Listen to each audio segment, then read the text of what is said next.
We next are going to perform analysis to estimate whether there are differences between the alpha diversities when we compare the tumor samples versus the healthy samples, and whether these differences are statistically significant. I explained briefly in the introduction what alpha diversity is, but the way I explained it it was mainly focusing on alpha diversity, that is counting just the number of OTUs present in the sample. I briefly mentioned that in addition to that kind of alpha diversity, which here is represented by so-called observed alpha diversity measure, there are also alpha diversity measures that take into consideration the richness or the number of OTUs that are present in the sample, but also the evenness or the distribution of the counts of these OTUs. These additional measures are Shannon and Simpson. We are also going to plot and evaluate two additional measures of alpha diversity, namely Chow and AC. I've given definition of each of these alpha diversity matrices here in the comments of the lines of the code that we're going to run. First, we are going to plot a few alpha diversity matrices. They are specified in this vector here. So observed Chowan, AC, Simpson, and Shannon. Using the plot richness function from the PhyloSeq package, we are going to perform the alpha diversity analysis on the caustic CRC PhyloSeq object that was normalized with the CSS normalization. It's important to note here that we cannot perform alpha diversity analysis using relative abundances as they are in form of percentages or CPM normalized counts. In order to perform alpha diversity analysis, we need normalized counts that are in a form of integers, and the one type that was in form of integers after normalization was the CSS normalization. The next argument that we specify in the function is the x. Here we specify that we would like to see the alpha diversity grouped by the levels of the diagnosis variable. We also like to have different colors for the different levels of the diagnosis variable. Our title is corresponding to the type of our normalization. If we only run the first line of code without the plus, we're actually going to get a plot. Here we are also estimating box plots of the distributions for the tumor and the healthy groups, because these are the levels of our diagnosis variable. The rest of the code is just to make our plot look nicer. I'm not going to run it, I already did. I'm just going to show you the output of the alpha diversity variable. So we actually have our alpha diversities plotted and statistic already of their distribution estimated as well. So we have observed Chowan, AC, Shannon, and Simpson. You can see that we have box plots for the tumor and the healthy sample for each of these alpha diversity measures. And the other conclusion is that in all of the alpha diversities that we decided to plot, it is obvious that we have a reduction in the median alpha diversity in the tumor samples compared to the healthy. And this is in line with the expectations in diseases. As I already mentioned in the introduction, we have reduction normally in the alpha diversities. Okay. So the other normalized PhyloSeq object that we can use to perform alpha diversity analysis is the one that we obtained with the rarefaction, so the PS rarefied phyloseq object. You can see here that I'm not including the lines that are making our plot nicer. I just want to check whether this type of normalization is going to give us the same overall conclusion. So let's plot it.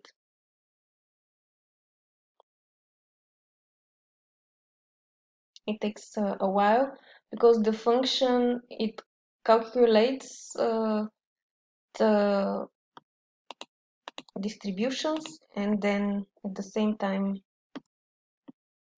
plots. Okay, so we have our results that obtained with the rarefied phyloseq object, which we used as an input. And again, the conclusion is the same. We have reduction in the alpha diversity in the tumor sample on average compared to the healthy samples. And our y-axis is represented by a lower number of OTUs. It's because of the type of normalization that we have performed. Okay, so this function, the plot richness, is nice for visualization, but it cannot help us much to actually determine whether the differences that we observe between the alpha diversities in the two groups are statistically significant. First, we need to get the actual numbers of the alpha diversities, and that can be done with the estimate richness function, which is again a function from the phyloseq package. So you just need to run this code, and we are going to get a table. So each of the rows represents a unique ID of the samples, and the columns are the different estimates of the alpha diversity. There are more than the ones that we decided to plot. I just selected some of the default ones to plot. But for each sample, we have a different alpha diversity measure that is calculated in a specific way for the particular alpha diversity type. Once we have this distribution of the alpha diversities for each sample, we can perform the statistical significance tests. There was something that I mentioned in the intro that we need to take into consideration when we check whether there are statistically significant differences between the levels in our diagnosis variable in the alpha diversities, and we have to account for the fact that we have measures of the alpha diversities from the same individuals from the groups that we are comparing. So we need to normalize for the possibility of high correlations of measures that are coming from the same individual. This can be done by using linear mixed effect model, where for random effect we are going to specify the variable in the metadata that holds the information for which sample is obtained from which subject. So anonymized name you can actually think of as a subject ID. In order to perform the linear mixed effect model analysis, we actually need to append to the richness table also the diagnosis variable information and also the anonymized name variable, which you can obtain from the sample data of the caustic CRC normalized with the CSS phyloseq object. So once we do that, we can run the test and again double check whether our differences in the tumor versus the healthy group is statistically significant when we control for the variability that is contributed by the subject IDs. And you can see that even when controlling for subject ID variability, we still have statistically significant differences in the alpha diversities, and on average we have reduction with 0.41 units in the tumor group compared to the healthy. Another good practice when we perform linear mixed effect model is to check whether we have a normal distribution of our residues, and one of the ways, or one of the plots we can check that with is the QQ norm plot. Here we are looking to see whether the samples are going to follow the diagonal line on the QQ plot, and we can largely conclude that this is the case. So we can consider the results of the LME model as valid. We have two outliers here, though. What else I wanted to show you? So the library that you also may want to install, in addition to all other libraries that I showed you in the beginning of the previous video, is the mu min library, because we can pass the variable that holds the result for our LME model to a function from this package, and we are going to get the percentages of how much of our model is explained by the fixed variable and how much of our model is explained by the whole model. And when we subtract the variability that is explained by the whole model versus the one that is explained from our fixed effect, we can see how much of the variability is explained by our random effect. And about 20% is explained by our random effect, and only 8% is explained by our fixed effect, but this is still statistically significant. We are also going to estimate and plot the overall dissimilarity in the microbial composition between the two groups that are constituting the levels of our diagnosis variable. So we're going to estimate the beta diversity. The dissimilarity, also known as distance, can be estimated by many different types of distances, and the one that I discussed in the intro actually was a Jacquard distance. It is based on the number of OTUs that are not shared between any pairs of samples, so it is rather qualitative, not so much quantitative. Another distance measure that takes into consideration the number of OTUs that are not shared, so it is qualitative, but also the quantities of the OTUs that, or the abundances of the OTUs that are not shared, is called Bray-Curtis. And a third dissimilarity that we can estimate is so-called unifrac distance, which is based on the phylogenetic dissimilarity.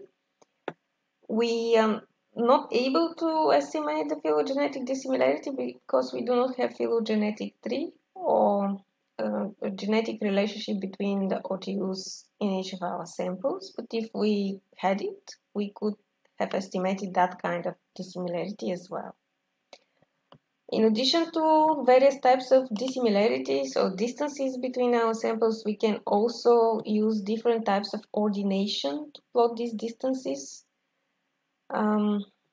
Frequent ones that are used for composition of data, and the right ones, are NMDS and principal coordinate analysis. I've given definitions of each of those here in the comments. So for the purpose of this tutorial, we are going to use the Bray-Curtis distance and the NMDS ordination. So we are running this line, and by doing that we're going to obtain this ordination variable.